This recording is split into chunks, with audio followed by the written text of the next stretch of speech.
Dancing on razor blades. Honey has set the strip club scene in Miami on fire ever since she was 19 years old. She made 100 grand in just 2 hours on her first night on the job. Rumor has it, some rapper with deep pockets entered into the club just moments before Honey hit the stage. But once she did and he spotted her, it was all over. He blew 100 bags on her. Not just that night, but many nights after that. Honey had him sprung and wrapped around her pinky finger. He didn't want to leave Miami because that would have meant he could no longer spend all of his time with her. But Honey only cared about the money. No love was felt for him on her part because deep in the back of her mind, love ain't shit. And the people that preach love ain't shit either. Honey didn't break up with the rapper because if you ask her, they were never a couple to begin with. She has no clue how he felt, but love's not an option for her. By the age 30, she never expected to work again. And with 7 figures stashed away in her bank accounts and $1 million invested in crypto and the stock market, her dreams of retiring will come way before she turns 30. Honey's dealings with men is all business. She could care less whether or not those men fall head over heels for her. Fast forward 5 years from when Honey first started stripping, she's now living in Atlanta with the biggest marketing firm on the East Coast. How did she end up here, you ask? Well, it's all about the decision she finally made to step out of the strip club life and fully into the business world. With several meetings with the Grim Reaper that somehow ended with Honey still being alive, she knew one day she would have ended up either dead or extremely successful, which she somehow is the latter. At 19, Honey not only had rappers fiending for her, but she also had the biggest dope boys, scammers, and businessmen showing up the Club Muy Caliente just to see her take the center stage. It was all a game to her, as she made nothing less than 50 grand a night. Big Ro, the club owner, approached her one night expecting a handsome tip out as usual, but Honey refused to give him even 1 red cent. He stood in the doorway of the dressing room, urging her to pay him 10% of what she had made the night before, but she refused. I've put hundreds of thousands of dollars in your hands for months now. Now, not no more, she spoke defiantly. The sound of the crowd cheering for Honey sounded off all throughout the club, causing Big Ro to step aside to allow her to exit the dressing room. Just have my money ready for me once you're done with your set, he stated bluntly. No response came from Honey, not even a head nod. She just exited from the dressing room and headed to the back parking lot. Lights, camera, action. She called up her friend, a big dope boy who was in the club at the time, but headed to the back to speak with her. Honey forced tears from her eyes as Keys came to speak with her. The sadness on her face enraged him. He, like so many other men who frequent this club, is madly in lust with Honey's body and curves. "What the fuck happened to you?" he asked frustratedly. Honey made known to him that Big Ro threatened her life if she didn't give him all the money she had been making. Keys didn't question Honey at all. All he saw was red as he called up his clique, who wasted no time shooting up Club Muy Caliente and then setting it on fire. Big Ro was never heard from again after that night. Fast forward a year later, and Honey was getting completely tired of Keys. So in her mind, she has to get rid of him one way or the other.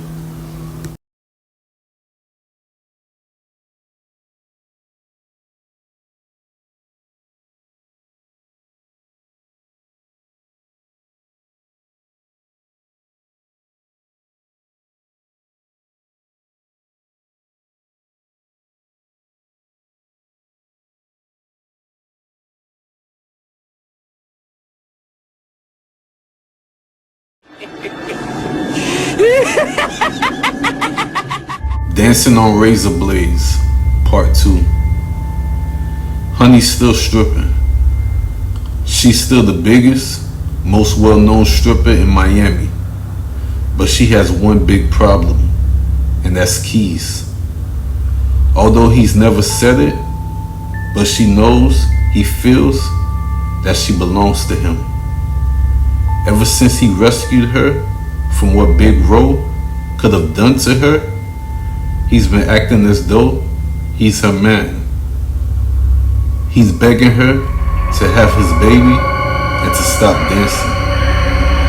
Honey has refused to stop stripping, given the fact that she's seen so many women surrender their goals, their lives, all for a man only to end up broken-hearted and a single mother of a child or children they can barely support. Honey refuses to be the next woman to have that happen to, which is why she's been defiant to Keys' wishes. One night, after having hundreds rained all over her, Honey spotted Keys in the back of the club watching her from a distance. He didn't react. He just watched her as she wrapped up her set on center stage. Honey spotted him watching her as she filled up a garbage bag with money. Fear injected itself into her as she just had no clue what to think whatsoever. Honey didn't head over to him when she picked up her money. Instead, she headed to the dressing room. She notified a bouncer that her stalker was after her. She never mentioned to him that her and Keys had basically been dating for just over a year, but that didn't serve her best interests. The bouncer agreed to stand outside the dressing room until she was ready to leave, and he promised to walk her to her car. 20 minutes later, he did just that, following behind her as they exited the club to the back parking lot. Honey paid full attention to her surroundings because she knew just how crazy Keys is and how obsessed with her he is as well. Honey got to her car and she went to open up the door, and the bouncer slammed her car door closed as he looked her up and down in a perverted manner. "And you're just going to leave without inviting me to your house?" he asked as he brushed up against her. Honey was puzzled. She couldn't believe her eyes or ears as the bouncer began unzipping his pants.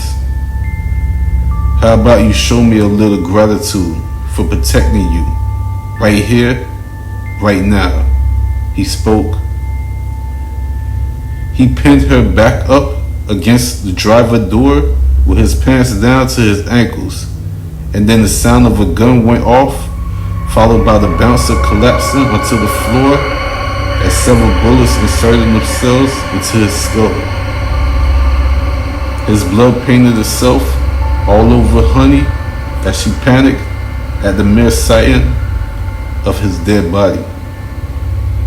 It took several moments for her to see that Keys was approaching her with a gun in hand. "That's the second time I've saved you," he said. "Thank your lucky stars for me, because without me, you wouldn't even be alive."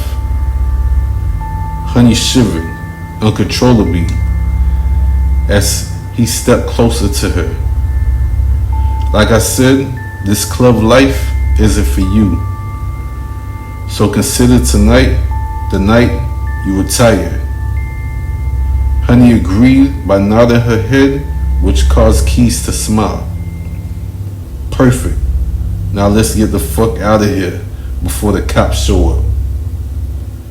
He then grabbed her hand, but she pulled her hand away, forcing anger into him, which led him pulling his gun up to her neck. Honey still shivering in fear. "You gotta be stupid or dumb. Which one?" he asked. "You're dancing on razor blades with me, with your constant disrespect. Now stop playing and let's go." Honey shook her head.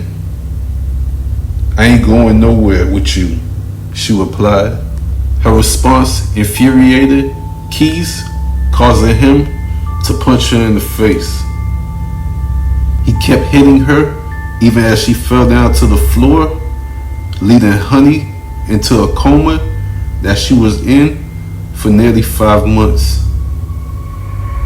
And when she woke up, Keys was right by her bedside. He's refusing to let her go. But Honey knows in the back of her mind, this relationship, better yet, this infatuation that he has with her, has to end, and has to end immediately.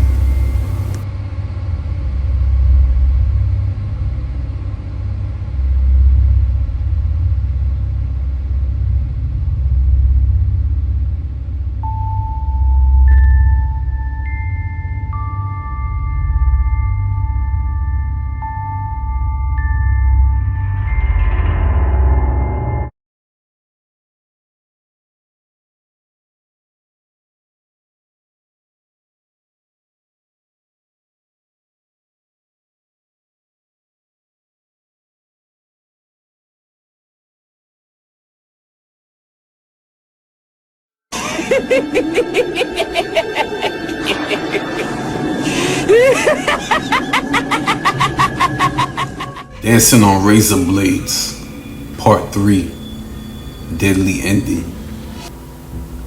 Honey spent months rehabbing from her injuries caused by the same man who brought her to and from physical therapy each and every day.